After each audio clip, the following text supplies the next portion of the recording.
Okay. So, Davidde, what's the deal with the bankruptcy of Detroit? Davidde's going to explain the bankruptcy.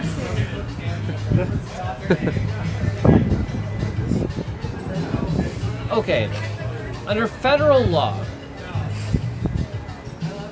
for historic reasons I'm not going to go into now because it's long-winded, federal law allows individuals and businesses to declare bankruptcy, which means it's a way that a business's or a person's debts outweighs their ability to pay.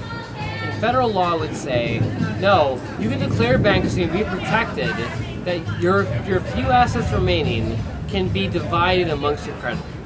So as an individual, sometimes you might default on your mortgage, you might lose your job. So your main debts might have been your mortgage payment or your credit cards. That's for the consumer. In a business situation, what happens is that sometimes a business runs out of cash to pay their creditors, right? And so, usually your main creditor in a business bankruptcy is a bank, a revolving line of credit, which means that, I can't afford to pay my people or buy my supplies, but a bank loans me a certain amount of money every month or every week, and I have to pay it back gradually, right? So that's usually the business and personal bankruptcy. In municipal bankruptcy, it's called Chapter 9. And it's a special part of the bankruptcy code that allows local units of government to declare bankruptcy for reorganization purposes.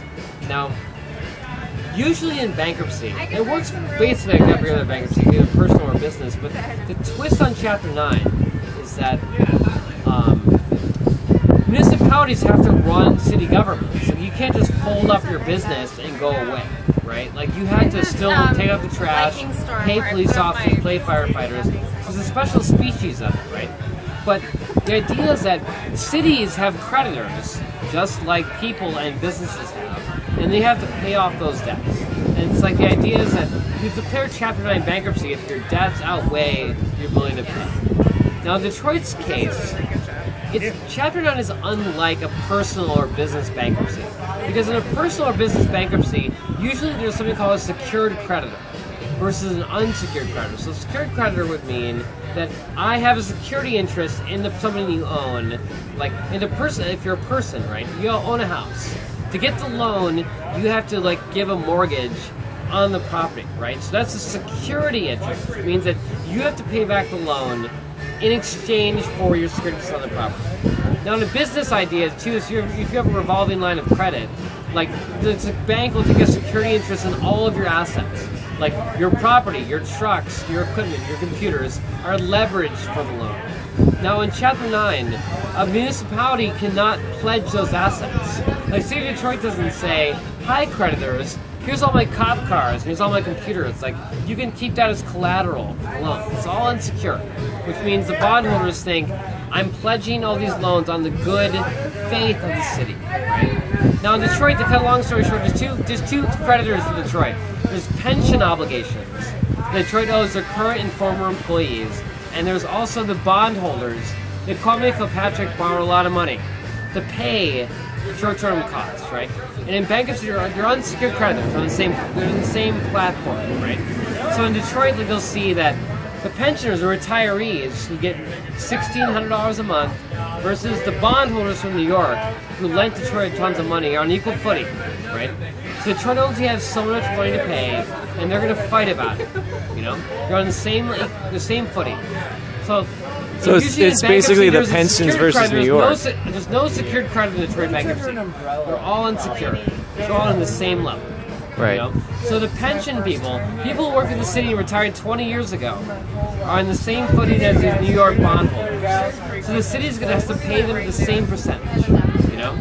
So the current deal by Kevin Orr is 10 cents on the dollar. Shit. If you're getting $1,600 a month on your pension from Detroit, that means you're going to get $160, and then the bondholders are also going to get 10% of the dollar as well. So bankruptcy is going to be basically, can the pension holders, the bondholders in the city come up with a plan to pay it all back? Because if they can't agree, the bankruptcy will be dismissed, and the creditors will be able to levy on Detroit's assets. So that means that's when they start pulling up, bricks and stuff. Yeah, so take your copy. You know, they can steal your land, and right? Stuff like that. So the idea is that Kevin Orr has said, pensioners and bondholders, we're paying you the same per capita percentage.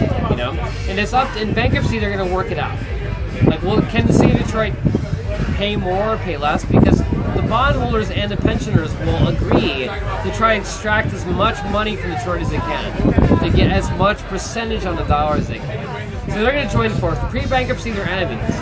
Post-bankruptcy, they're friends. So you'll see big law firms in New York and D.C. try to find as much assets to cough up, that Detroit can cough as much as possible. And it might mean liquidation of its art collection, which is worth $10 to $15 billion. Billion with a B? Billion. So the pensioners are always on record. Like, they will see the city of Detroit they'll see it liquidated to pay the pensioners.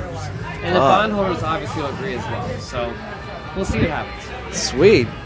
That sounds terrible. This is the battle. There's no winners here. Yeah. We're all going to lose. You know? The pensioners are going to take some sense of the pensioners, the bondholders will take a certain percentage on the dollar. And, like, we're going to be in trouble.